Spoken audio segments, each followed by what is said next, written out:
যুবশক্তি যাতে প্রশিক্ষিত হয়, আনস্কিল লেবার যাতে স্কিলড হতে পারে এবং দেশে বিদেশে দক্ষ জনশক্তি হিসাবে কাজ করতে পারে, সে লক্ষ্যেও কিন্তু আমরা বিদেশি ভাষা শিক্ষা সহ বিভিন্ন রকমের প্রশিক্ষণ কোর্সের পরিকল্পনা আমাদের টিমগুলো তৈরি করছে। এটারই একটা অংশ হিসাবে যুব উন্নয়ন অধিদপ্তরকে আরও বেশি গতিশীল এবং কার্যকরী করে তোলার একটা সুযোগও রয়েছে।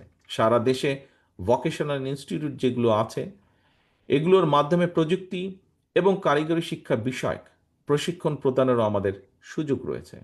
আগ্রহী যারা যুবক রয়েছে, প্রশিক্ষণের মাধ্যমে তাদেরকে কিভাবে এক্সপার্ট হিসেবে স্কিলড হিসেবে গড়ে তোলা যায়, বিএনপি সেই পরিকল্পনাগুলো তৈরি করছে। নতুন নতুন কর্মক্ষেত্র কি আছে সেগুলোকে চিহ্নিত করার জন্য আরেকটি টিম আমাদের কাজ করছে।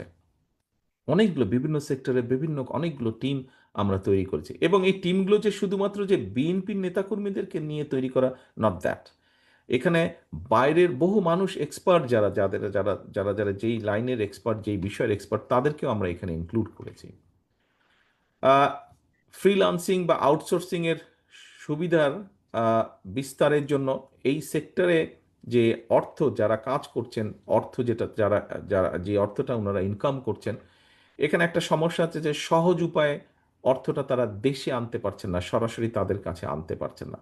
এবং যাতে তারা আনতে পারেন সেজন্য পেপাল, ওয়েজ, স্ট্রাইপের মতন যেটা ওয়াইজ স্ট্রাইপের মতন যে আন্তর্জাতিক পেমেন্ট গেটওয়ে আছে, এই সুবিধাটা যাতে চালু করা যায়, এর ভিতরে কিভাবে চালু করে, যে কোথায় কি সমস্যা আছে, এই রিলেটেড যারা লোকজন আছে তাদের সাথেও আমরা আলোচনার চেষ্টা করছি, তাদের সাথে আমরা কথা বলছি, এর মধ্যে তাদের সাথে কথাবার্তাও হয়েছে। উদ্যোক্তা বা এন্টারপ্রেনার আছে যে এটা তৈরির জন্য রাষ্ট্রীয় পর্যায় থেকে সুযোগ সুবিধা কিভাবে দেওয়া যেতে পারে ছোট ছোট এন্টারপ্রেনারকে, সেই বিষয়ে কাজ করছে আমাদের টিম। তারা আমাদেরকে অ্যাডভাইস তৈরি করছে আমাদের জন্য।